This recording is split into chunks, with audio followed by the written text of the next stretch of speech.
Mon mari m'a évité pendant 3 mois, puis un jour, il m'a cruellement dit, tu es stérile, tu ne pourras jamais être mère. Quelques semaines plus tard, il s'est présenté à un dîner surprise avec sa maîtresse enceinte. J'ai souri calmement et j'ai dit, félicitations, chérie, en posant une enveloppe sur la table. Quand il l'a ouverte, son visage a perdu ses couleurs. Tu es stérile, ami. Tu ne pourras jamais être mère. Jeffrey a livré ce diagnostic au petit déjeuner comme s'il me disait que nous n'avions plus de café. Sa voix était stable et neutre tandis que je restais figé, une fourchette pleine d'œufs brouillés à mi-chemin de ma bouche. 3 mois qu'il tressaillait quand je le touchais.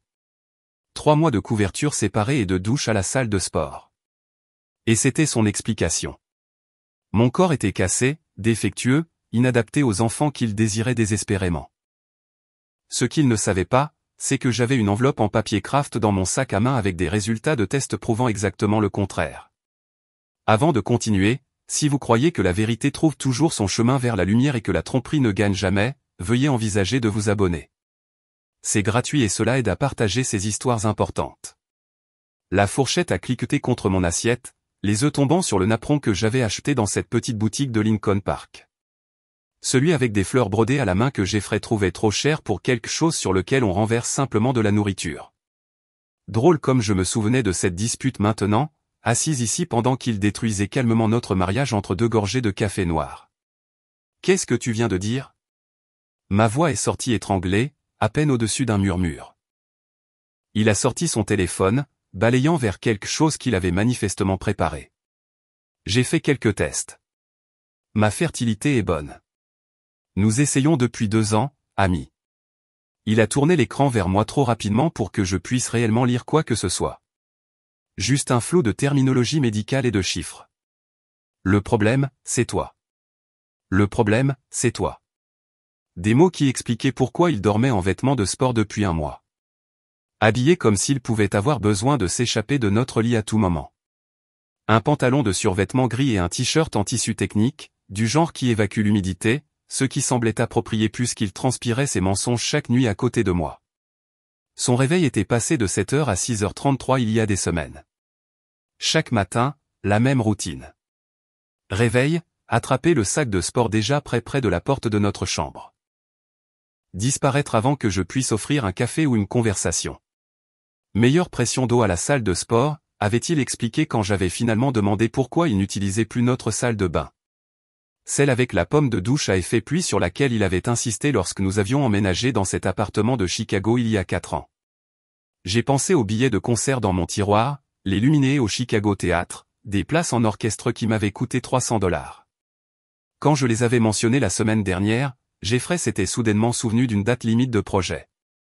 La semaine d'avant, des réservations pour le dîner chez Girl and the Goat étaient entrées en conflit avec une réunion client d'urgence. 2 semaines avant cela, un week-end pour voir mes parents à Milwaukee avait été annulé à cause de rapports trimestriels qui ne pouvaient absolument pas attendre. Chaque plan que je faisait germer une obligation professionnelle urgente. Comme si ma présence dans sa vie était devenue quelque chose à contourner plutôt qu'à intégrer dans son emploi du temps. Jeffrey, j'ai besoin d'enfants, ami. J'ai besoin d'un héritage. Il a dit ça comme s'il expliquait une acquisition d'entreprise, pas comme s'il discutait de l'avenir que nous avions prévu ensemble. Tu ne peux pas me donner ça. La visite de ma sœur Carole la semaine dernière a soudainement pris plus de sens. Elle avait trouvé son alliance dans le porte-gobelet de sa voiture, puis dans son sac de sport, puis sur son bureau à la maison. Chaque découverte s'accompagnait d'une nouvelle excuse. Doigts gonflés à cause du sel, sensibilité au métal, allergie au savon qui n'affectait que son annulaire. Carole m'avait prise à part dans la cuisine, le front plissé d'inquiétude. Il ne mange que des salades à emporter, a-t-elle souligné. L'homme qui suppliait pour tes lasagnes vit de Sweetgreen. Ami, quelque chose ne va pas. J'ai mis ça sur le compte du stress d'essayer de concevoir, mais maintenant je comprenais. Chaque repas fait maison que j'avais préparé, le rôti qu'il demandait chaque dimanche. Le pain aux bananes qu'il emportait au travail et dont il se vantait. La soupe au poulet que j'avais perfectionnée à partir de la recette de sa grand-mère. Il les avait tous rejetés. 3 mois de « j'ai mangé au bureau », le dîner client a duré tard, et, pas faim, gros déjeuner. Il avait construit la distance bouchée par bouchée, douche par douche, excuse par excuse. Depuis combien de temps le savais-tu? Ai-je demandé, ma main se dirigeant instinctivement vers mon sac à main sur le comptoir où les résultats des tests du docteur Patricia Young attendaient dans leur enveloppe en papier craft. Santé reproductive parfaite, avait-elle dit. Niveaux hormonaux optimaux, tout fonctionne exactement comme il se doit. Est-ce que ça a de l'importance? Jeffrey s'est levé, ajustant sa chemise, une chemise que j'avais repassée hier, à l'époque où je pensais encore que nous étions un couple traversant une période difficile. Le fait est que nous savons maintenant. Nous pouvons arrêter de prétendre que cela va fonctionner. Arrêter de prétendre.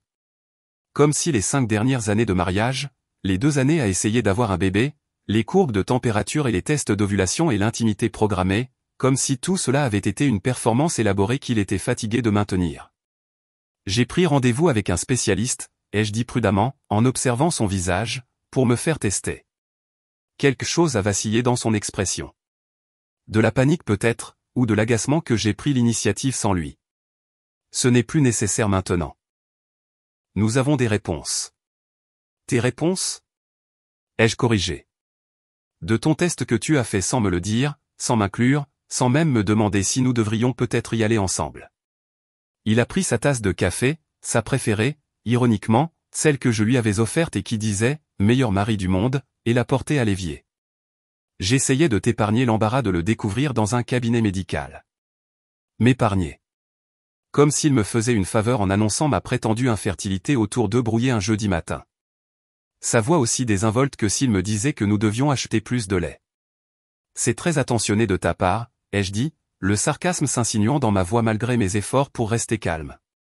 Jeffrey s'est retourné de l'évier, me regardant vraiment pour la première fois depuis des semaines. Ne rends pas les choses plus difficiles qu'elles ne doivent l'être, ami. Nous savons tous les deux que notre mariage a des difficultés. Cela explique simplement pourquoi. Notre mariage avait des difficultés parce qu'il s'en était systématiquement retiré. Mais je n'ai pas dit ça. Au lieu de cela, j'ai pensé à l'enveloppe dans mon sac à main, aux résultats des tests datant de seulement 2 semaines, aux notes du médecin sur mes excellents indicateurs de fertilité. J'ai pensé aux mystérieux tests médicaux de Jeffrey qu'il n'avait jamais mentionné avoir fait, aux résultats qu'il m'avait montrés trop rapidement pour que je puisse les vérifier. Je devrais y aller, a-t-il dit, en regardant sa montre, la Rolex pour laquelle j'avais économisé pendant 6 mois pour lui acheter pour notre 5e anniversaire. J'ai une réunion. Bien sûr, il en avait une. Jeffrey avait toujours un autre endroit où être quand notre vie exigeait une présence réelle. Alors qu'il rassemblait ses affaires, son sac d'ordinateur, ses clés, ce sac de sport qui vivait près de la porte, je suis resté assise à notre table de cuisine, fixant des œufs brouillés froids et traitant les 3 derniers mois à travers une nouvelle lentille. Le retrait n'avait pas été une dépression, ni du stress, ni la pression du travail. Il avait été calculé. Chaque pas en arrière, chaque centimètre de distance, chaque excuse et évitement. Tout cela menant à ce moment, à cette annonce, au diagnostic supposé qui le libérait de l'obligation de notre mariage tout en me dépeignant comme la personne défaillante. La porte de l'appartement s'est refermée avec son clic familier, me laissant seul avec le fantôme du mot « stérile », suspendu dans l'air comme un nuage toxique. J'ai attrapé mon sac à main, sorti l'enveloppe en papier craft, étalé les résultats des tests du Dr Young sur la table où le rapport médical fantôme de Jeffrey avait été quelques minutes auparavant. Santé reproductive parfaite, pas de barrière à la conception, niveaux hormonaux optimaux. Je n'étais pas stérile, mais mon mariage l'était certainement. Le verrou est apparu sur la porte du bureau de Jeffrey le lundi suivant. Pas n'importe quel verrou. Un clavier numérique qui bipait chaque fois qu'il entrait son code, annonçant ses secrets avec une précision électronique. Je me tenais dans le couloir avec un panier à linge, le regardant le tester 3 fois pour m'assurer que je ne pouvais pas accidentellement tomber sur ce qu'il protégeait. Confidentialité des clients, a-t-il dit sans que je le demande, ses doigts dansant toujours sur le clavier. Nouvelle réglementation de l'entreprise. Tu comprends? Je comprenais que Brennan & Associates n'avait jamais exigé de mesures de sécurité à domicile pendant les 5 années où il y avait travaillé. Je comprenais que son ordinateur portable avait toujours été protégé par un mot de passe de toute façon. Mais j'ai hoché la tête, déplaçant le panier à linge sur ma hanche, prétendant que c'était normal. Un mari qui enferme sa femme hors d'une pièce de leur propre maison. Ce soir-là, une alerte au blizzard a recouvert Chicago. Le vent secouait nos fenêtres tandis que la neige s'accumulait contre le bâtiment, mais Jeffrey a quand même pris un appel téléphonique dans sa voiture. Je l'ai observé depuis la fenêtre de notre 3e étage alors qu'il était assis sur le siège du conducteur, le moteur en marche, le pot d'échappement crachant des nuages blancs dans l'air glacial. Sa respiration embuait le pare-brise pendant qu'il parlait, gesticulant d'une main comme si la personne à l'autre bout du fil pouvait le voir. 20 minutes, 30. À 40 minutes, j'ai attrapé son manteau épais et je suis descendu, inquiète du monoxyde de carbone, des engelures ou de la simple décence humaine. Mais quand j'ai frappé à la vitre de la voiture, il m'a regardé comme si je l'interrompais dans quelque chose de sacré. Il a levé un doigt. Attends. Puis il s'est détourné, continuant sa conversation pendant que je me tenais dans le garage, tenant son manteau comme une idiote. Quand il est finalement rentré, ses oreilles étaient rouges vifs, ses doigts raides de froid. Appel important, ai-je demandé. Tu ne comprendrais pas, a-t-il dit. Et d'une manière ou d'une autre, cela a fait plus mal que s'il avait simplement menti. Le rejet physique a commencé subtilement, puis est devenu théâtral. Aux funérailles de notre voisine, Madame Chen, la douce Madame Chen qui nous apportait des biscuits à chaque Noël, j'ai tendu la main vers celle de Jeffrey pendant la prière. Un geste normal, quelque chose que nous avions fait à des dizaines de services au fil des ans. Il a reculé brusquement comme si je l'avais brûlé, cherchant plutôt son téléphone, faisant défiler des emails pendant que le pasteur parlait d'amour, de perte et des personnes que nous laissons derrière nous. Je pensais que tu cherchais mon portefeuille, a-t-il expliqué dans la voiture après, ce qui avait si peu de sens que je n'ai même pas répondu. Qui cherche le portefeuille de quelqu'un pendant une prière funéraire? Dans quel univers cela aurait-il été mon intention? Mais la fête de Noël de l'entreprise en décembre, c'est là qu'il a vraiment joué son chef-d'œuvre de rejet. Nous sommes arrivés séparément parce qu'il avait une urgence client, ce qui signifiait que je suis entré seul au rassemblement annuel de Brennan & Associates, cherchant du regard mon mari de 5 ans. Je l'ai trouvé près du bar, riant avec des collègues que j'avais rencontrés des dizaines de fois. Des gens qui étaient venus chez nous, qui avaient mangé ma cuisine, qui nous avaient félicités lorsque nous nous sommes mariés. Oh, cet ami, a-t-il dit lorsque je me suis approché, comme si j'étais quelqu'un qu'il venait de rencontrer. Une simple invitée qu'il avait été obligé d'amener. Pas ma femme, ami. Non. Vous vous souvenez d'amis? Juste amis? Sans contexte, sans lien, sans revendication. Sa collègue Jennifer a semblé confuse. Votre femme amie? Amie? Oui. A dit Jeffrey, se détournant déjà pour commander un autre verre. Jennifer m'a regardé avec une sympathie qui ressemblait à de la pitié. D'autres membres du groupe ont échangé des regards, du genre qui disaient qu'ils en discuteraient plus tard, probablement dans un groupe de discussion dont Jeffrey ne ferait pas partie.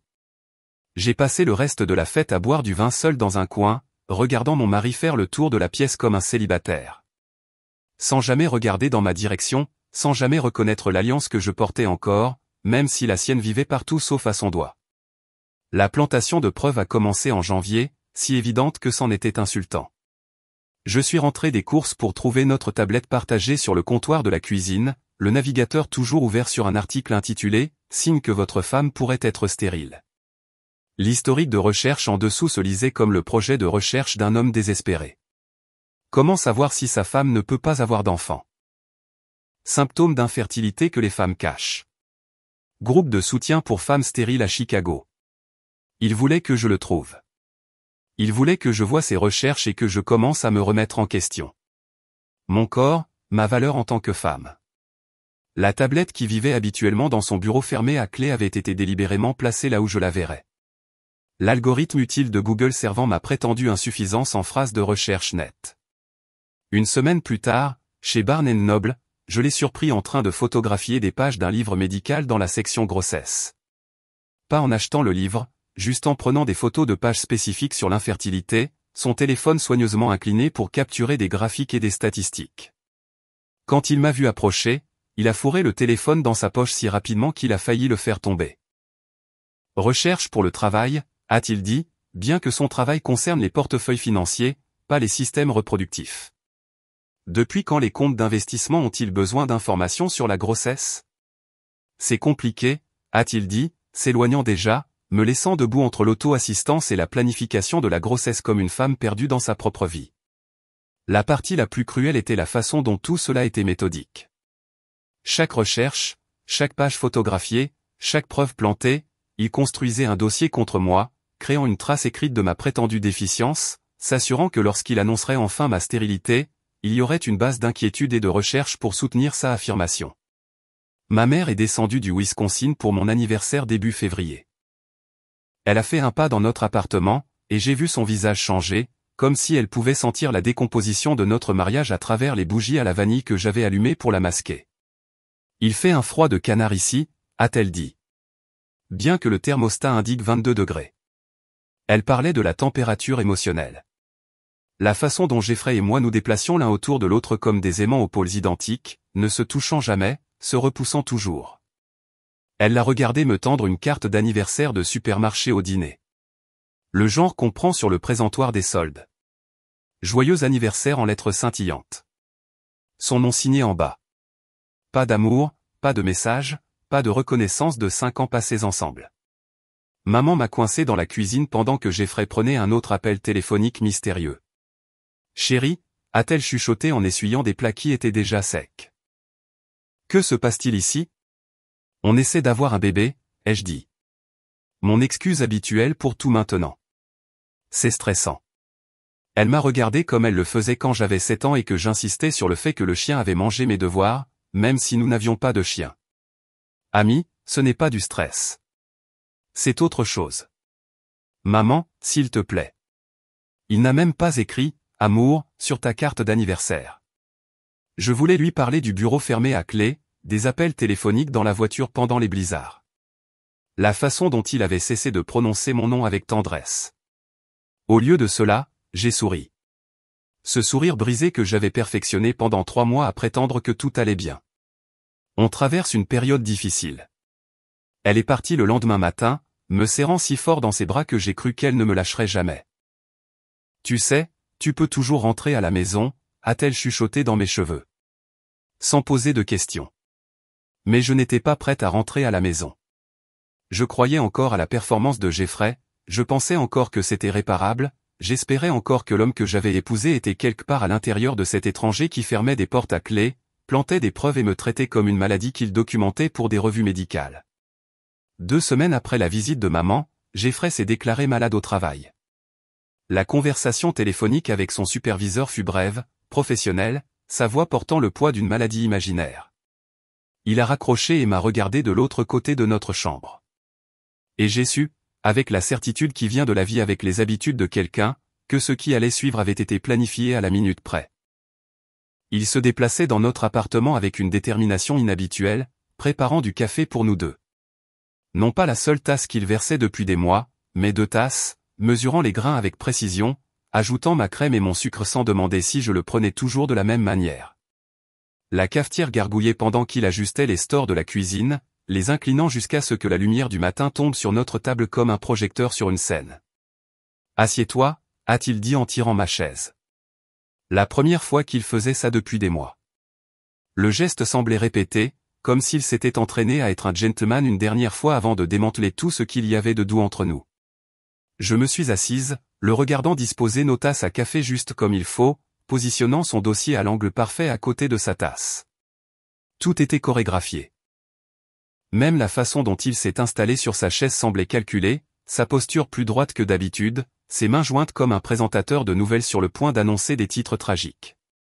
Nous devons avoir une conversation honnête, a-t-il commencé, et j'ai remarqué qu'il regardait juste au-delà de moi, se concentrant sur un point au-dessus de mon épaule gauche comme le font les acteurs quand ils ne peuvent pas tout à fait rencontrer les yeux de leur partenaire de scène.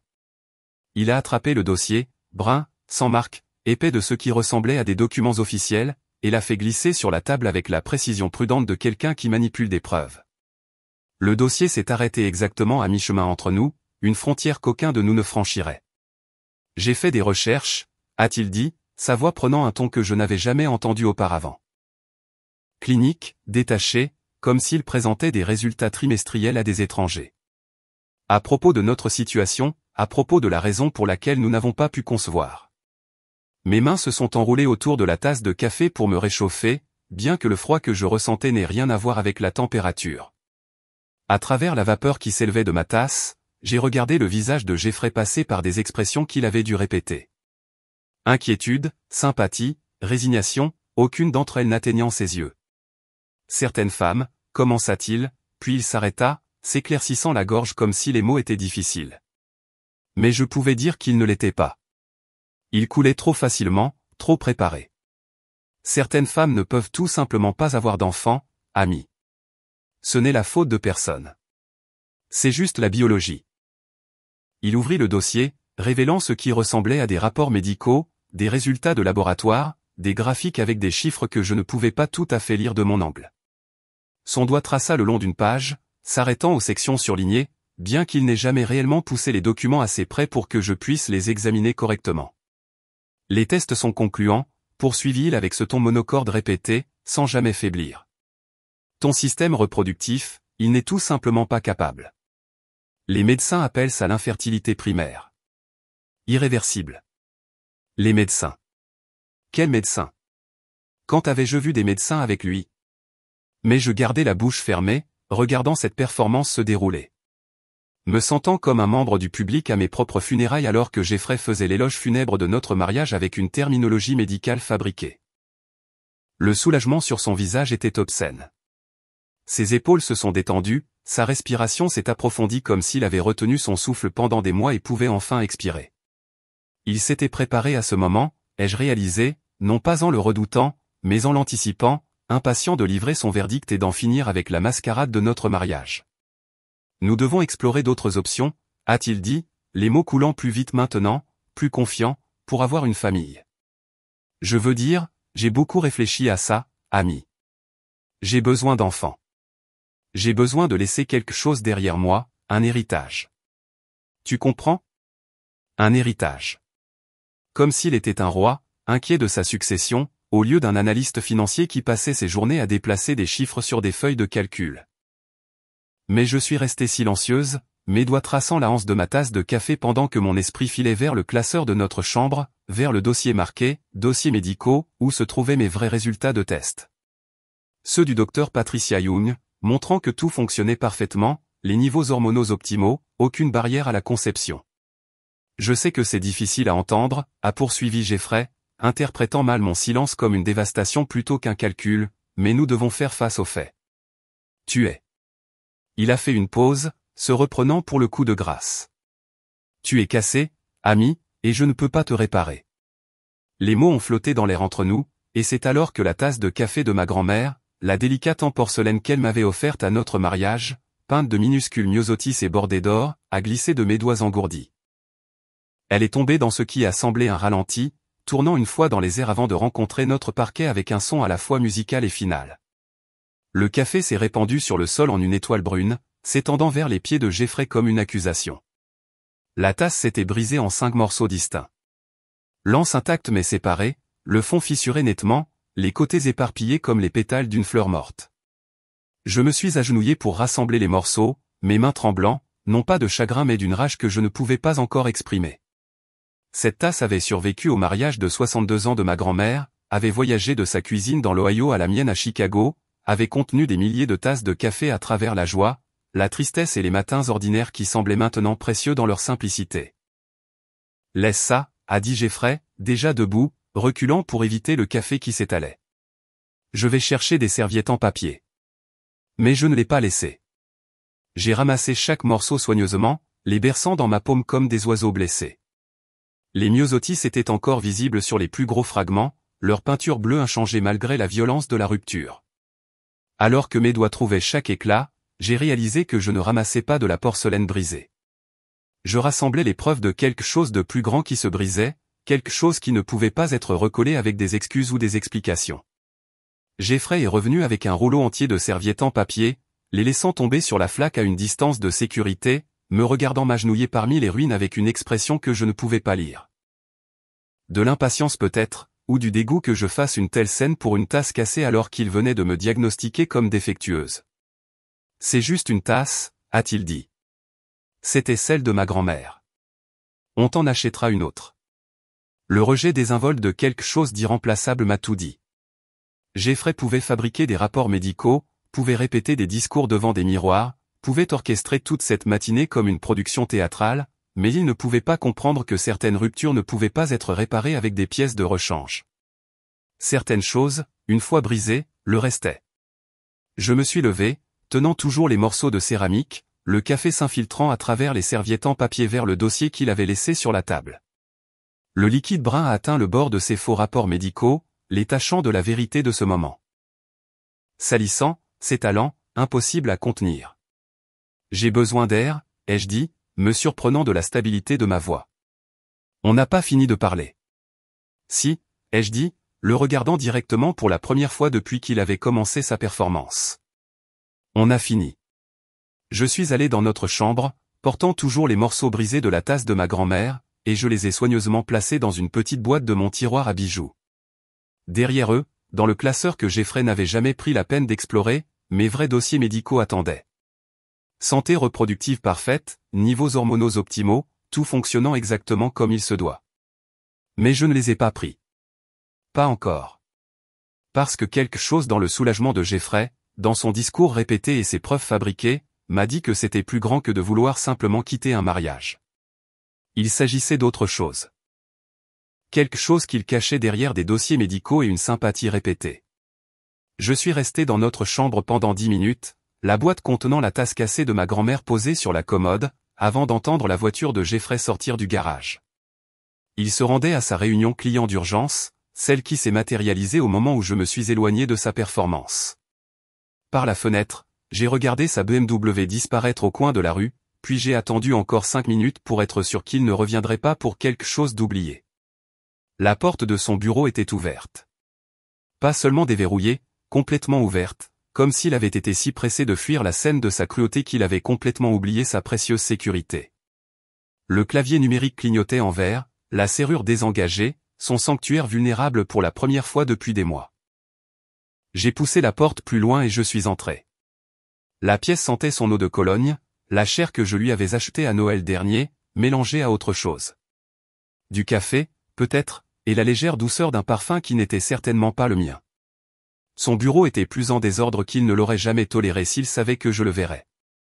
Des papiers éparpillés sur la surface, des dossiers empilés au hasard, son espace habituellement organisé montrant des fissures dans sa façade parfaite. J'ai commencé par le classeur, mes doigts parcourant les onglets étiquetés jusqu'à ce que j'en trouve un marqué « Impôt 2023 ». Mais les impôts n'étaient pas ce que Jeffrey cachait. Sous les formulaires W2 et les reçus de dépenses professionnelles, j'ai trouvé des relevés de cartes de crédit pour un compte dont j'ignorais l'existence. Les frais racontaient une histoire qui m'a retourné l'estomac. Victoria's Secret, 127,43 $, 3 février. Un autre débit 2 semaines plus tard, 89,99 $. Tailles indiquées sur le reçu détaillé. 32B, taille S je portais un 36C, taille monsieur il y avait aussi des frais de restaurant. Giovanni S, l'Italien qui, selon lui avait donné une intoxication alimentaire l'année dernière, jurant qu'il n'y retournerait jamais. 3 débits au cours des 2 derniers mois, toujours exactement 2 dîners, toujours avec des accords mets vin. Chez Laurent, où il avait prétendu que les portions étaient prétentieusement petites quand je l'avais suggéré pour notre anniversaire. 4 visites depuis décembre. Mes mains bougeaient mécaniquement, prenant des photos de chaque relevé avec mon téléphone. Le clic de l'appareil photo semblait trop fort dans le bureau silencieux. Un reçu de bijouterie de janvier m'a fait faire une pause. 1340 $ pour des boucles d'oreilles en perles. Je n'avais jamais possédé de boucles d'oreilles en perles. Je n'avais même jamais mentionné en vouloir. L'ordinateur portable de Jeffrey était ouvert sur son bureau, l'écran sombre mais non verrouillé. Une simple pression sur le pavé tactile l'a ramené à la vie. Son email déjà ouvert comme s'il l'avait vérifié juste avant de créer sa production théâtrale du matin. La boîte de réception montrait principalement de la correspondance professionnelle, mais un drapeau violet a attiré mon attention. Son système de classement personnel pour ce qu'il marquait comme important. Les emails marqués étaient tous d'Angela Morrison. Je connaissais Angela. Elle travaillait à la comptabilité chez Brennan & Associates, avait commencé il y a environ 6 mois. Jolie blonde, peut-être 28 ans. Elle était à la fête de Noël où Jeffrey m'avait présenté comme « juste amie ». Et maintenant je comprenais, le regard sympathique qu'elle m'avait lancé n'était pas de la sympathie du tout. C'était de la pitié mêlée de culpabilité. Les emails ont commencé de manière professionnelle en novembre. Merci pour votre aide avec le portefeuille Richardson. Le client a adoré votre présentation. Une correspondance professionnelle normale que personne ne remettrait en question. Mais en décembre, le ton avait changé. Je n'arrête pas de penser au déjeuner d'hier. Ton parfum est encore sur mon écharpe. Ton contact me manque. Janvier a apporté des décorations. Je n'ai jamais ressenti ça avant. Tu me fais croire en l'éternité. J'ai hâte que nous n'ayons plus à nous cacher. Mais ce sont les emails de février qui m'ont coupé le souffle. Une photo jointe s'est chargée lentement. Une image d'échographie, granuleuse en noir et blanc. Une petite tache entourée de rouge. L'objet, notre petit miracle, 12 semaines. Son message en dessous. Je sais que le moment n'est pas parfait, mais ce bébé est notre nouveau départ. Après que tu auras quitté Ami, nous pourrons enfin être la famille que nous sommes censés être. Je vous aime déjà tellement tous les deux. 12 semaines. J'ai fait le calcul rapidement. Conception en novembre, juste au moment où les emails avaient commencé. Pendant que Jeffrey évitait mon contact comme si j'étais contagieuse, il créait une vie avec quelqu'un d'autre. Pendant qu'il me traitait de stérile, de cassé, d'irréparable, Angela Morrison portait son enfant. J'ai tout photographié. Chaque email, chaque déclaration d'amour, chaque mention de leur projet futur, la mémoire de mon téléphone s'est remplie des preuves de la double vie de mon mari. Chaque image, un autre clou dans le cercueil de ses mensonges. Mais j'avais besoin de copies physiques, je les voulais organisées et indéniables. La bibliothèque fut mon prochain arrêt. J'ai dit à la bibliothécaire que je travaillais sur un projet juridique, ce qui n'était pas entièrement faux, et elle m'a installé à un ordinateur dans un coin. Un par un, j'ai téléchargé les photos de mon téléphone, les ai ajustées pour plus de clarté et les ai imprimées sur l'imprimante de haute qualité de la bibliothèque. La machine ronronnait et cliquetait, produisant page après page de trahison en couleur. J'ai acheté un classeur au magasin de fourniture de bureau d'à accent grave côté. Noir, professionnel, du genre que les avocats utilisent pour les dossiers. De retour à la bibliothèque, j'ai tout organisé chronologiquement en utilisant des intercalaires étiquetés par mois. Les emails professionnels de novembre, l'escalade de décembre, les déclarations de janvier, l'annonce de la grossesse de février. Chaque pièce a été glissée dans des pochettes de protection, construisant une chronologie de la tromperie que personne ne pourrait contester. Mes mains avaient complètement cessé de trembler. Au lieu de cela, elles bougeaient avec une précision chirurgicale, créant une arme faite de vérité et d'horodatage. Quand le classeur fut terminé, je ne pouvais pas le ramener à la maison. Jeffrey pourrait le trouver, pourrait le détruire avant que je ne sois prête. Alors, j'ai conduit jusqu'à l'appartement de ma sœur Carole à Lincoln Park, j'ai utilisé le double des clés qu'elle m'avait données il y a des années, et je les cachais derrière ses manteaux d'hiver dans le placard du couloir. Assurance ? Ai-je murmuré à l'appartement vide, bien que je sache que c'était plus que cela. Qui est la preuve ? Qui est le pouvoir ? C'était le début de quelque chose que je ne pouvais pas encore tout à fait nommer. Le lendemain matin, j'ai appelé le bureau du Dr Young. J'ai besoin de copies de mes résultats de test, ai-je dit à la réceptionniste. Des copies officielles avec en tête. C'est pour des raisons d'assurance.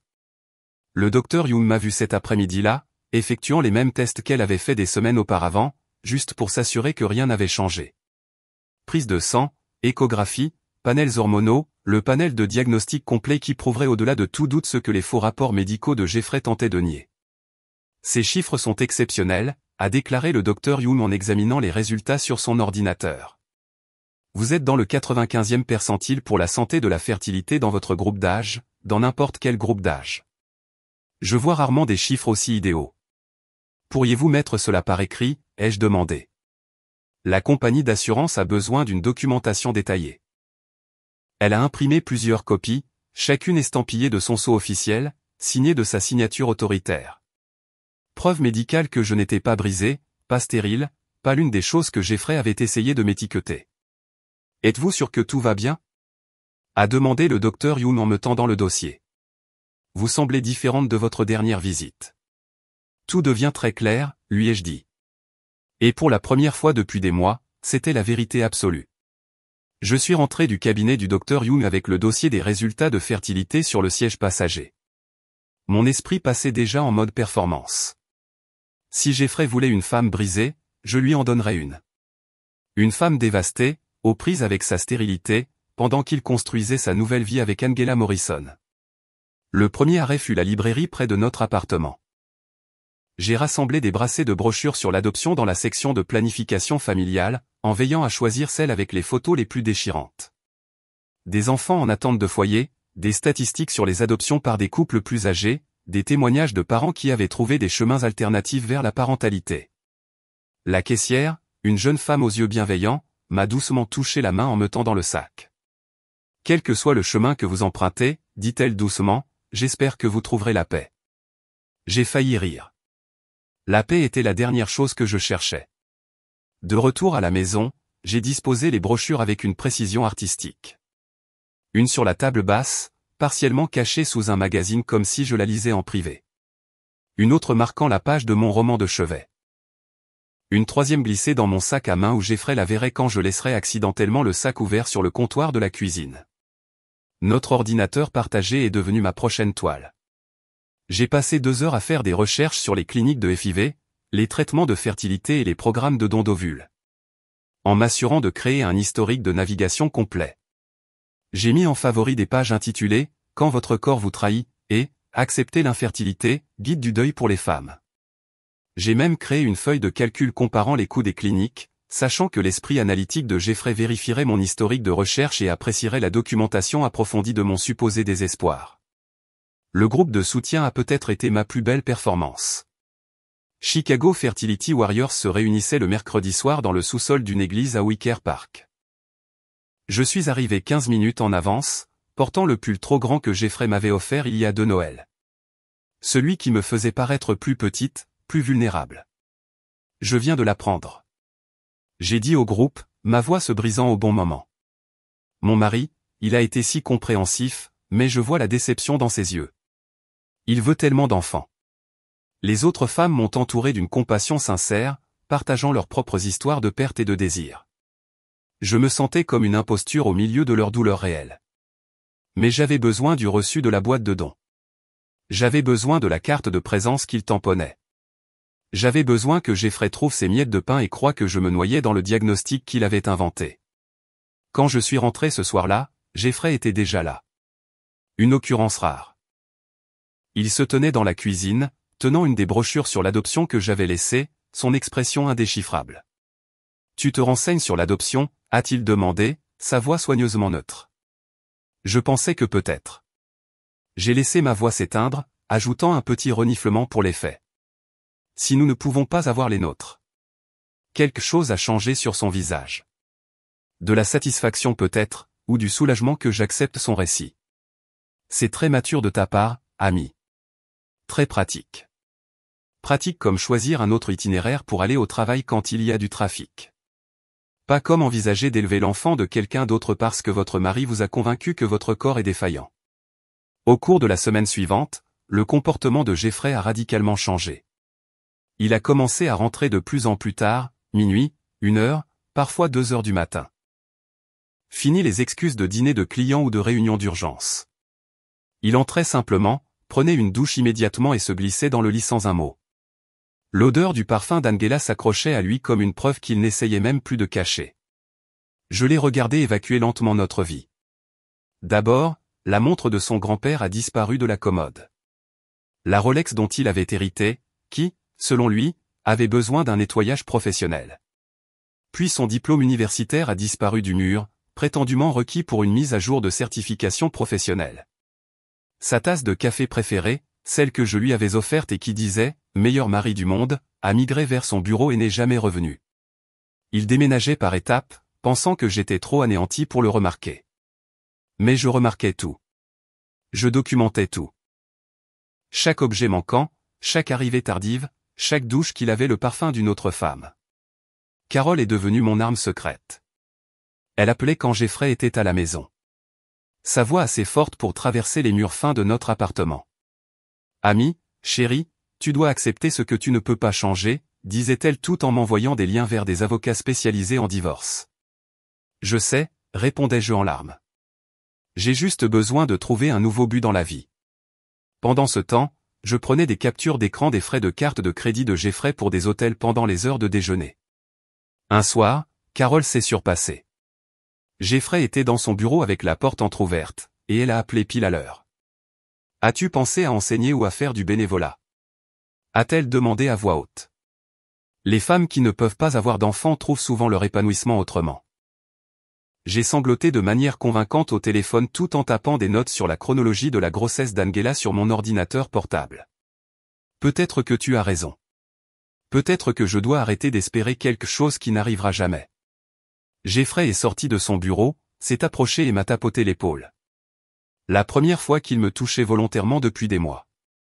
Le geste était si condescendant, si faussement sympathique que j'ai dû me mordre la langue pour ne pas rire. Ta sœur donne de bons conseils, a-t-il dit, s'éloignant déjà comme si la sympathie était une ressource limitée qu'il ne pouvait pas se permettre de gaspiller. Jeudi après-midi, mon téléphone a vibré avec un texto de Jeffrey. Dîner demain à la Bernardine, 19h. Nouvelles importantes à partager. S'il te plaît, ne sois pas en retard. La Bernardine, où il m'avait demandé en mariage il y a 6 ans, où nous avions célébré notre premier anniversaire. La cruauté calculée de choisir ce restaurant pour l'annonce qu'il prévoyait de faire a fait trembler mes mains, non pas de tristesse, mais d'anticipation. J'ai passé le vendredi après-midi en préparation méthodique. Le classeur de l'appartement de Carole est rentré avec moi, son contenu transféré dans une enveloppe en papier craft, épaisse, substantielle, impossible à ignorer. J'ai disposé les preuves dans un ordre spécifique.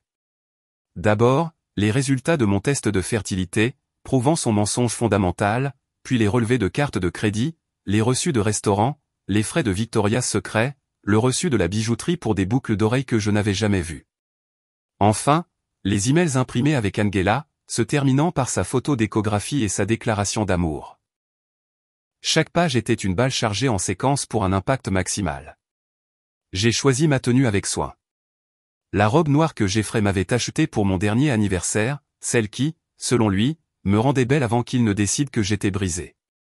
Je me suis maquillé avec des mains fermes, chaque coup de mascara une armure contre la cruauté qu'il avait prévue. L'enveloppe en papier craft tenait parfaitement dans mon sac à main, son poids rassurant contre mon côté. Je me suis regardé dans le miroir. Pas une victime, pas une femme brisée acceptant son sort, mais quelqu'un sur le point de renverser complètement le scénario que Jeffrey avait écrit. Mon téléphone a vibré avec un autre texto de Jeffrey. En fait, j'amène quelqu'un que tu devrais rencontrer. J'espère que ça ne te dérange pas. Quelqu'un que je devrais rencontrer. Angela Morrison, portant son enfant pendant qu'il me traitait de stérile. L'audace était à couper le souffle, mais c'était aussi parfait. Il était sur le point de me donner la scène pour ma propre performance, avec des témoins. J'ai appelé un taxi au lieu de conduire, sachant que mes mains ne seraient peut-être pas assez stables pour le retour. Le chauffeur m'a déposé à la Bernardine à 18h45, et je suis resté dehors un moment, regardant l'élégante façade où Jeffrey s'était agenouillé il y a 6 ans. Le même endroit où il avait promis de m'aimer dans la maladie et la santé, pour le meilleur et pour le pire, jusqu'à ce que la mort nous sépare. Apparemment, jusqu'à ce que de faux rapports médicaux n'étaient pas dans les vœux. À l'intérieur, le maître d'hôtel m'a reconnu immédiatement. Madame Hawthorne, quel plaisir de vous revoir. Votre mari a fait une réservation pour 3. 3, pas 2. Il avait en fait une réservation qui incluait sa maîtresse enceinte dans notre endroit spécial. J'aimerais cette table, s'il vous plaît, ai-je dit en désignant une table au centre de la salle à manger principale. Celle près de la fenêtre. Monsieur Hawthorne a demandé une banquette d'angle. Je suis sûr qu'il l'a fait. J'ai souri, glissant un billet de 20 dans sa paume. Mais je souffre d'une légère claustrophobie, et cette table serait parfaite. Serait-ce possible? Le maître d'hôtel a jeté un coup d'œil au billet, puis à mon visage, et quelque chose dans mon expression a dû lui dire qu'il ne s'agissait pas vraiment de préférence de place. Bien sûr, Madame Hawthorne. Par ici. La table était parfaitement positionnée, visible de la plupart de la salle à manger, avec suffisamment d'espace autour pour que les autres convives aient une vue claire de ce qui allait se dérouler. Je me suis assise face à l'entrée, j'ai commandé un verre d'eau et j'ai soigneusement placé mon sac à main sur la chaise vide à côté de moi, l'enveloppe en papier craft à l'intérieur comme une arme chargée, attendant le bon moment. À 19h précise, ils sont entrés. Jeffrey est entré le premier, portant son plus beau costume. Le gris anthracite que je l'avais aidé à choisir pour la célébration de sa promotion l'année dernière. Derrière lui, la main posée sur son bras comme si elle y appartenait, se trouvait Angela Morrison. La robe bleue fluide qu'elle portait rendait sa grossesse indubitable. Le tissu drapait ce qui ressemblait à un ventre de 4 mois. Ses cheveux blonds étaient coiffés en douces ondulations, son maquillage parfait, toute son apparence criant « Je suis la mise à niveau ». La salle à manger semblait s'être arrêtée.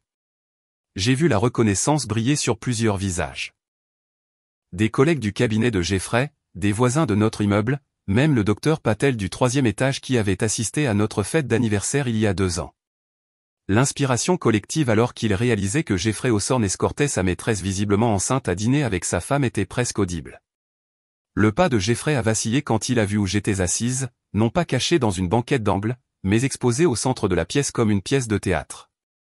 Sa mâchoire s'est crispée, mais il s'est rapidement ressaisi, guidant Angela en avant avec sa main sur le bas de son dos. Propriétaire et protecteur. Ami, a-t-il dit en arrivant à la table, sans tout à fait me regarder dans les yeux. Voici Angela, de mon bureau. J'ai pensé qu'il était temps que vous vous rencontriez. Angela a eu la décence d'avoir l'air mal à l'aise, sa main libre se déplaçant vers son ventre dans ce qui semblait être un geste nerveux. De près, j'ai pu voir qu'elle était plus jeune que je ne le pensais, peut-être 27, 28 ans. Elle avait cette lueur de grossesse dont les gens parlent, bien que ce ne soit peut-être que l'embarras qui lui rougissait les joues. C'est charmant, ai-je dit en me levant pour tirer la chaise d'Angela avant que Jeffrey ne puisse le faire. S'il vous plaît, asseyez-vous. Vous devez être fatigué, étant si avancé. Les yeux d'Angela se sont légèrement agrandis face à ma sollicitude, mais elle s'est assise en marmonnant un merci discret. Jeffrey a pris sa place, se positionnant entre nous comme un arbitre lors d'un match de boxe. Le serveur est apparu immédiatement. Le service de la Bernardine était impeccable, et Jeffrey a commandé une bouteille de vin avant de se souvenir. En fait, juste 2 verres. Angela ne peut pas boire. J'ai terminé. Bien sûr que non. Félicitations pour le bébé, d'ailleurs. Le mot « bébé » a semblé résonner sur notre table. La main d'Angela est retournée sur son ventre, un geste protecteur qui aurait pu être touchant si elle ne portait pas l'enfant de mon mari. Ami, a commencé Jeffrey, sa voix prenant cette qualité répétée que j'avais entendue tant de fois ces derniers temps. Je sais que c'est difficile, mais étant donné ta situation, je pense qu'il est préférable que nous discutions de l'avenir. Honnêtement, ta situation, comme si ma prétendue stérilité était une maladie contagieuse que nous ne pouvions pas nommer directement. Angela et moi nous sommes rapprochés pendant des moments difficiles, a-t-il poursuivi, tendant la main pour poser la sienne sur la table. Elle a été incroyablement compréhensive pendant que je traitais tout ça. Traité, comme si notre mariage était des données à analyser plutôt que 5 ans de vie partagée. Ça doit être difficile, a dit Angela doucement, parlant pour la première fois depuis qu'elle était assise. Apprendre que vous ne pouvez pas avoir d'enfant. Jeffrey m'a parlé de votre diagnostic. La fausse sympathie dans sa voix était presque parfaite. Elle avait clairement répété cela, probablement avec Jeffrey la coachant sur ce qu'il fallait dire exactement. Mais il y avait autre chose là aussi. Une petite note de supériorité. Elle pouvait donner à Jeffrey ce que je ne pouvais pas. Elle était la terre fertile où son héritage grandirait. Oui, le diagnostic a été assez choquant, ai-je dit, en prenant une gorgée d'eau, bien que j'imagine qu'il y a eu beaucoup de découvertes choquantes ces derniers temps. La main de Jeffrey s'est crispée sur son verre de vin, mais Angela n'a pas saisi le sous-entendu. Elle frottait son ventre en cercle lent, une performance de bonheur maternel qui était clairement destinée à contraster avec mon vide supposé. Nous n'avions pas prévu que cela se produise, a dit Jeffrey, se lançant dans ce qui était clairement un discours préparé. Mais parfois, la vie prend des tournants inattendus. Nous devons accepter la réalité et avancer avec grâce. Accepter la réalité. Avancer. Il m'avait en fait amené ici, dans notre endroit spécial, avec sa maîtresse enceinte, pour me livrer des mots à la mode d'entreprise sur l'acceptation de ma déficience. Je suis tout à fait d'accord, ai-je dit en souriant si chaleureusement que Jeffrey s'est agité sur son siège. En fait, j'aimerais porter un toast. J'ai levé mon verre d'eau, attendant qu'ils lèvent leur vin. Jeffrey avait l'air incertain, mais Angela a levé son eau, désireuse de dépasser la gêne. Au nouveau départ, ai-je dit. À la vérité et aux révélations inattendues. Nous avons trinqué, le son cristallin dans le restaurant soudainement silencieux. Je pouvais sentir les autres convives nous observer, prétendant ne pas regarder tout en regardant absolument. En parlant de vérité, a dit Jeffrey, posant son verre avec la gravité de quelqu'un sur le point de livrer une nouvelle importante. Angela et moi voulions être complètement honnêtes avec vous sur nos projets futurs. Avancer, voilà encore ce mot, comme si notre mariage était une fusion d'entreprises qui n'avait pas fonctionné. Nous allons être une famille, a ajouté Angela, ses mains toujours en cercle sur son ventre. Une vraie famille, par opposition à ce que Jeffrey et moi avions été, faux, incomplet, insuffisant. J'ai hoché la tête pensivement. Puis j'ai attrapé mon sac à main avec un calme délibéré. Vous savez quoi? Vous avez tout à fait raison. C'est le moment idéal pour une honnêteté totale. Mes doigts ont trouvé l'enveloppe en papier craft. Son poids rassurant et final. Et dans un esprit d'honnêteté, Jeffrey, j'ai quelque chose pour toi. L'enveloppe a fait un bruit sourd alors que je la sortais de mon sac, épaisse de documentation, lourde de vérité. J'ai posé l'enveloppe en papier craft sur la nappe blanche entre nous, la laissant reposer là un instant comme un verdict en attente d'être lu. La lumière douce du restaurant a attrapé les bords de l'enveloppe, et j'ai vu les yeux de Jeffrey se fixer dessus avec la lassitude de quelqu'un qui vient de remarquer un serpent. Qu'est-ce que c'est? Sa voix avait perdu toute sa confiance répétée. Ouvre-la, ai-je simplement dit. Les doigts de Jeffrey ont hésité au niveau du seau, et je pouvais le voir calculer, essayant de deviner ce que j'aurais pu découvrir. Angela s'est légèrement penchée en avant, curieuse mais pas encore alarmée. Elle pensait toujours qu'elle gagnait, croyait toujours qu'elle était la mise à niveau fertile de l'épouse brisée. Le seau de l'enveloppe a cédé avec un petit bruit de déchirure qui a semblé énorme dans le silence autour de notre table. Jeffrey a sorti la pile de papier et j'ai vu son visage changer alors qu'il reconnaissait l'entête. Dr Patricia Young, endocrinologie de la reproduction et fertilité. Ses mains ont commencé à trembler alors qu'il lisait la première page. J'avais surligné les parties importantes en jaune clinique. Santé reproductive exceptionnelle, niveaux hormonaux optimaux, 95e percentile pour les indicateurs de fertilité, aucune barrière à la conception identifiée. C'est impossible, a-t-il murmuré, les papiers tremblants dans sa main. Angela s'est étirée pour voir ce qu'il lisait, ses cheveux parfaitement coiffés tombant en avant alors qu'elle se penchait sur lui. Qu'est-ce que c'est? Qu'est-ce qui ne va pas? Ce sont mes résultats de test de fertilité, ai-je dit. Ma voix portant juste assez pour atteindre les tables adjacentes où je savais que les gens écoutaient. Daté de 2 semaines avec des tests de confirmation d'il y a 6 mois. Chaque indicateur montre une santé reproductive parfaite. La couleur s'estompait du visage de Jeffrey comme si on avait tiré un bouchon. Il a tourné la 2e page, puis la 3e. La signature et le sceau officiel du Dr Young sur chacune, ses notes détaillées et indéniables. Mais tu as dit, a commencé Angela en se tournant vers Jeffrey avec confusion assombrissant ses traits. Tu as dit qu'elle était stérile. Tu m'as montré des rapports médicaux. Les rapports qu'il vous a montrés étaient fabriqués, ai-je dit calmement. Ou devrais-je lui parler de votre véritable historique médical, Jeffrey? Sa tête s'est relevée brusquement, et pour la première fois depuis son arrivée, il m'a regardé directement. Une véritable peur a vacillé dans ses yeux. De quoi parles-tu? J'ai sorti un autre document de la pile qu'il n'avait pas encore atteint. Ta chirurgie pour varicocèle. Il y a 2 ans, tu te souviens? L'urologue a dit que cela pourrait affecter ta fertilité. Tu devais retourner pour des tests de suivi, mais tu ne l'as jamais fait. La main d'Angela avait cessé de bouger sur son ventre, figée sur place comme si elle avait été mise en pause en plein geste. Le médecin a dit que la motilité de tes spermatozoïdes était sévèrement réduite. J'ai continué en observant le visage de Jeffrey passer par la panique, le déni et la rage. Moins de 15% de mouvement normal. Les chances que tu conçoives un enfant naturellement sont, eh bien, disons simplement qu'elles ne sont pas bonnes. Ce n'est pas. C'était avant la chirurgie. Tu n'as jamais été retesté après la chirurgie, ai-je souligné. J'ai vérifié auprès du bureau de l'urologue. Pas de rendez-vous de suivi, pas de nouveaux résultats. Tu as juste supposé que ça s'était arrangé tout seul. Angela nous regardait maintenant, la bouche légèrement ouverte, traitant des implications qui détruisaient toute sa vision du monde. Mais si Jeffrey a des problèmes de fertilité? Le calcul était simple, brutal et indéniable. Elle était enceinte de 4 mois. Jeffrey avait des problèmes de fertilité documentés. Le bébé qui grandissait en elle ne pouvait pas être le sien. Non, a dit Jeffrey en se tournant vers Angela avec désespoir, sa voix se brisant. La chirurgie a tout réglé. Elle a dû tout régler. Ce bébé est le mien. Le visage d'Angela était passé de confus à paniqué. Bien sûr qu'il est à toi. On est ensemble depuis novembre. Étais-tu avec quelqu'un d'autre? La voix de Jeffrey s'est élevée, attirant les regards des tables voisines. Angela, étais-tu avec quelqu'un d'autre? Non. Mais le mot est sorti trop vite, trop aigu.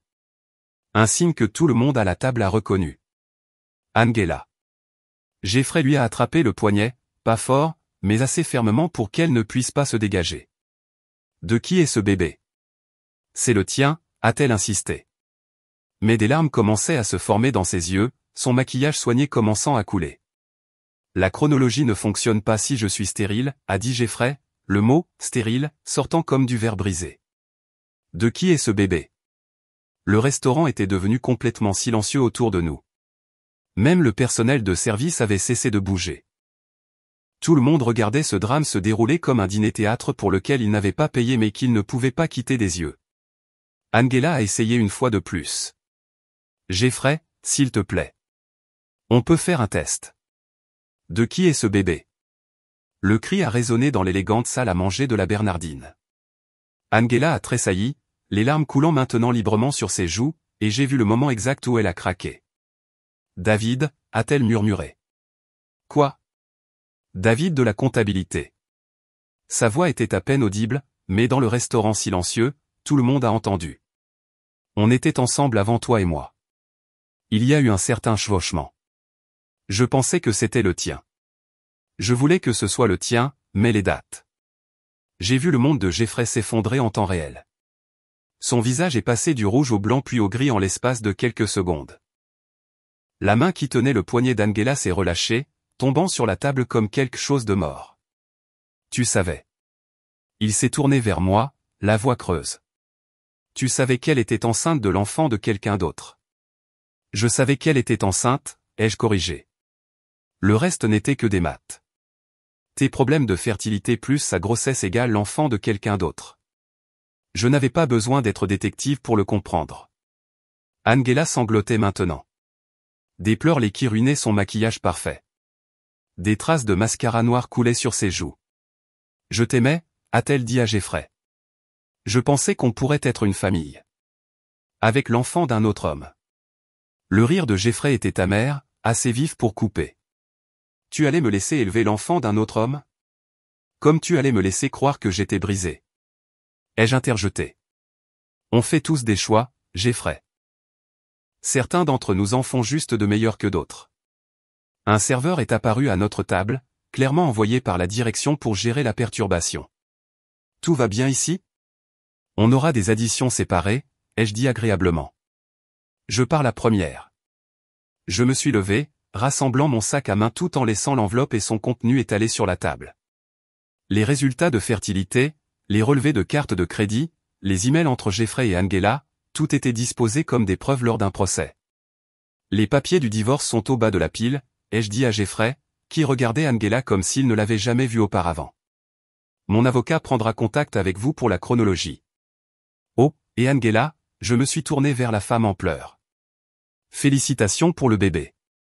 Je suis sûr que David sera ravi. La dernière chose que j'ai vue avant de m'éloigner était Jeffrey demandant à Angela encore et encore, comment as-tu pu me mentir? La même question que je me posais depuis des mois, maintenant retournée contre lui avec intérêt. Le maître d'hôtel m'a tenu la porte alors que je partais et je l'ai entendu murmurer, bien joué, madame. Dehors, l'air nocturne de Chicago semblait frais, propre et plein de possibilités. Je me tenais sur le trottoir devant la Bernardine, le vent frais de Chicago traversant ma robe noire, et j'ai sorti mon téléphone. Carole a répondu dès la première sonnerie. Comment ça s'est passé? Mieux que prévu, ai-je dit en marchant vers le lac. Le bébé d'Angela appartient à un certain David de la comptabilité. Attends, quoi? Jeffrey ne peut pas avoir d'enfant. Son opération il y a 2 ans, il ne s'est jamais fait retester. Angela couchait avec un collègue. Tout s'est effondré là, à table. Le rire de Carole était vif et éclatant. Alors il t'a traité de stérile alors qu'il était lui-même stérile, et sa maîtresse était enceinte de l'enfant d'un autre homme. Le karma prend des notes, apparemment. J'ai continué à marcher, mes talons claquant sur le trottoir dans un rythme qui ressemblait à la liberté. Derrière moi, à travers les fenêtres du restaurant, je pouvais encore voir notre table. Jeffrey affalé sur sa chaise. Angela sanglotant dans ses serviettes. Le contenu de l'enveloppe en papier craft étalé entre eux comme l'épave de deux liaisons entrant en collision. Mon téléphone a vibré avec un texto de Jeffrey. Ce n'est pas fini. Je l'ai supprimé sans répondre et j'ai bloqué son numéro. C'était fini. Il ne l'avait simplement pas encore accepté. Le lendemain matin, j'ai rencontré mon avocate, Patricia Chen, à son bureau dans le LOP. Elle a examiné les images de sécurité du restaurant que son assistant avait réussi à obtenir. La Bernardine avait des caméras et le maître d'hôtel avait été très serviable, souriant comme un joueur d'échecs qui voit l'échec et mate 5 coups à l'avance. Il a amené sa maîtresse enceinte dans votre restaurant d'anniversaire, a-t-elle dit en secouant la tête. Les juges détestent ce genre de cruauté. Ajoutez à cela les faux rapports médicaux sur votre fertilité et nous nous dirigeons vers un règlement très favorable. Je ne veux pas de son argent, ai-je dit. Je veux juste m'en sortir. Vous obtiendrez un règlement équitable, a corrigé Patricia. Vous l'avez soutenu pendant ses études de commerce. Vous avez abandonné votre carrière en marketing pour suivre son travail à Chicago. Vous méritez une compensation pour cela. Elle avait raison. J'avais oublié ses sacrifices, si enfoui sous les trahisons récentes que j'avais perdu de vue tout ce que j'avais abandonné pour le succès de Jeffrey. Le divorce s'est déroulé avec une rapidité surprenante. Jeffrey, humilié et désespéré de quitter Chicago, a tout accepté. L'appartement, les économies, même une pension alimentaire pendant 2 ans. Il a signé les papiers avec l'air défait de quelqu'un qui a perdu une guerre qu'il a déclenchée. Angela a disparu de sa vie immédiatement. J'ai entendu par des connaissances communes qu'elle avait essayé de le convaincre que le bébé pouvait toujours être le sien, suggérant même un test de paternité, mais Jeffrey en avait fini avec les mensonges. Il avait appris trop tard ce que la tromperie ressentait du côté de celui qui la reçoit. 3 mois plus tard, j'arrosais des herbes sur le balcon de mon nouvel appartement à Lincoln Park quand mon téléphone a sonné. Numéro inconnu de Boston. Ami. La voix de Jeffrey semblait creuse, distante. Je voulais m'excuser. J'ai posé l'arrosoir et j'ai regardé le lac Michigan, bleu, vaste et honnête. Pour quelle partie? Pour tout. T'avoir traité de stérile, Angela. Tout ça. T'excuses-tu parce que tu es désolé ou parce que ta vie s'est effondrée? Le silence s'est étiré assez longtemps pour que je pense qu'il avait raccroché. Puis. Angela a eu le bébé. David se bat pour la garde. Elle m'avait mis sur l'acte de naissance au départ, mais le test de paternité. Mon Dieu, ami, elle a essayé de me piéger avec l'enfant d'un autre homme. Comme tu as essayé de me piéger avec une fausse infertilité. Je sais. Je le vois maintenant. L'ironie. Ce n'est pas de l'ironie, Jeffrey. C'est la justice. J'ai raccroché et j'ai bloqué le numéro de Boston aussi.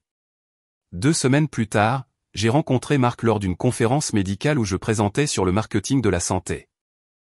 C'était un pédiatre de Northwestern Memorial, grand, gentil, avec des mains qui avaient tenu des milliers de bébés. Quand je lui ai raconté mon histoire autour d'un café, toute la laide vérité, il a tellement ri qu'il a failli renverser son latte. Ton ex-mari t'a traité de stérile? Il a secoué la tête avec incrédulité. J'ai vu tes résultats de test dans ta divulgation médicale. Tu es dans le 95e percentile. Tu pourrais probablement tomber enceinte avec une forte brise. Ce n'était pas romantique de parler de fertilité lors d'un premier rendez-vous, mais c'était honnête. Pas de faux semblants, pas de performance, pas de dossier caché avec des preuves fabriquées. Marc ne dormait pas en vêtements de sport. Il ne fermait pas les portes à clé ni ne prenait d'appel pendant les tempêtes de neige. Quand il passait la nuit, il me serrait contre lui au lieu de construire des murs au milieu du lit. Son téléphone était posé face visible sur la table de chevet, déverrouillé, ennuyeux par son manque de secret. 6 mois après le divorce, j'ai planté des tomates sur mon balcon. Des Cherokee Purple et des Sun Gold, des variétés qui nécessitaient de l'attention et des soins, mais qui vous récompensaient par leur abondance si vous étiez patient. En pressant les graines dans la terre, j'ai pensé à la croissance, aux choses qui s'épanouissent lorsqu'elles sont plantées dans la vérité plutôt que dans la tromperie. Les tomates ont poussé hautes et fortes cet été-là, leurs tiges s'étirant vers le soleil comme si elles n'avaient rien à cacher. J'en ai donné à mes voisins, à Carole, même au maître d'hôtel de la Bernardine qui était devenu un ami après cette nuit-là. Elles sont incroyables, a-t-il dit en mordant dans une. Quel est votre secret? Une bonne terre, lui ai-je dit. Sans mensonge mélangé. Jeffrey a envoyé un dernier email avant que je ne change mon adresse. Il était à Boston, travaillant dans un plus petit cabinet, vivant dans un studio. Angela était retournée chez ses parents dans l'Indiana, élevant seul le fils de David. David ne voulait rien avoir à faire avec aucun d'eux. J'ai tout détruit, a-t-il écrit. Pour un bébé qui n'était même pas le mien. Je n'ai pas répondu. Il n'y avait rien à dire que l'univers n'avait pas déjà mieux dit. Debout sur mon balcon maintenant, le soleil doux réchauffant mon visage, je tenais une tomate parfaitement mûre dans ma paume. Elle était lourde de jus, de vérité et de la satisfaction particulière de faire pousser quelque chose de réel à partir d'un sol honnête. Les bras de Marc se sont enroulés autour de moi par derrière, son menton reposant sur mon épaule. « À quoi penses-tu » a-t-il demandé. « Que la vengeance ne consiste pas à détruire quelqu'un d'autre, ai-je dit en tournant la tomate à la lumière. Il s'agit de se reconstruire à partir de meilleurs matériaux. » La tomate était chaude du soleil, rouge comme la vérité, douce comme la liberté. J'ai mordu dedans et j'ai goûté l'été, les nouveaux départs et la saveur particulière d'une vie issue de graines d'honnêteté.